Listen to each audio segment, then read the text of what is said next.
सतनाम साहिब बंदगी सभी भक्तात्माओं को, सभी साधु संत समाज को किसके साथ कैसा बोलना चाहिए। ठीक है, सदगुरु कबीर साहब का उपदेश आपको समझना है, रामायणी नंबर 70। और ध्यान रखना है कि सदगुरु कबीर साहब की बात को आप लोगों को अच्छी तरह समझ लेना है, क्योंकि बात साहब की अगर आपके समझ में नहीं आई तो आप लोगों का यानी भला नहीं होगा। चलिए जानते हैं साहब का उपदेश क्या है।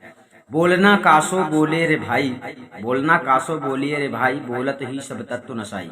बोलत बोलत बाढ़ विकारा, सो बोलिए जो पड़े विचारा। मिलह संत वचन दुई कहिए, मिलह असंत कौन मौन होए रहिए।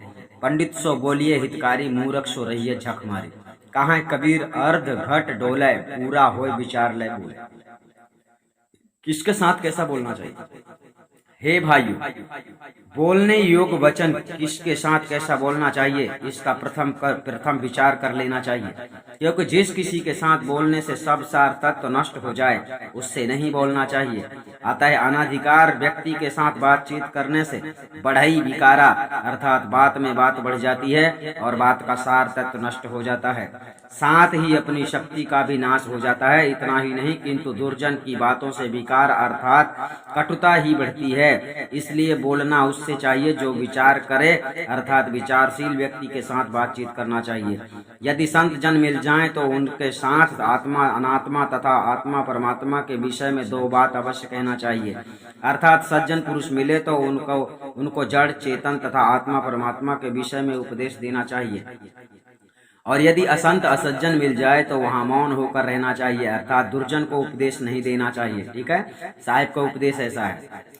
और पढ़े लिखे विद्वान पंडितों के साथ कल्याणकारी अर्थात परमार्थ है विषय हितकारी वचन बोलना चाहिए। उनके साथ जड़ चेतन और आत्मा तथा परमात्मा बंध मोक्ष आदि के विषय में विचार करना चाहिए। और मूर्ख से अर्थात मूर्खों के आगे मन मार कर रहना चाहिए अर्थात चुपचाप रहना चाहिए। सदगुरु कबीर साहब कहते हैं कि जैसे पानी से आधा भरा हुआ घड़ा को लेकर चलने से वह छलकता है और ढकर ढकर शब्द करता है, वैसे ही थोड़े पढ़े लिखे पुरुष अट्ट सट्ट बोलते रहते हैं, और जो पूरे होते हैं अर्थात जो ज्ञान तथा विद्या में पूर्ण होते हैं वे तो विचार करके ही बोलते हैं अर्थात व्यर्थ बहुत नहीं बोलते हैं। और विचार रहित पुरुष निश्चित रूप से किसी सिद्धांत पर नहीं रहते हैं किंतु आडंबर बहुत करते हैं। अतएव ऐसे पुरुषों से किसी को कुछ भी लाभ नहीं होता है किंतु जिज्ञासु और संदेह में पड़ जाते हैं। यदि उनको समझाया जाए तो वे मानते नहीं हैं और विवाद खड़ा कर देते हैं। इसलिए ऐसों से ना समझना और ना समझाना चाहिए दोनों।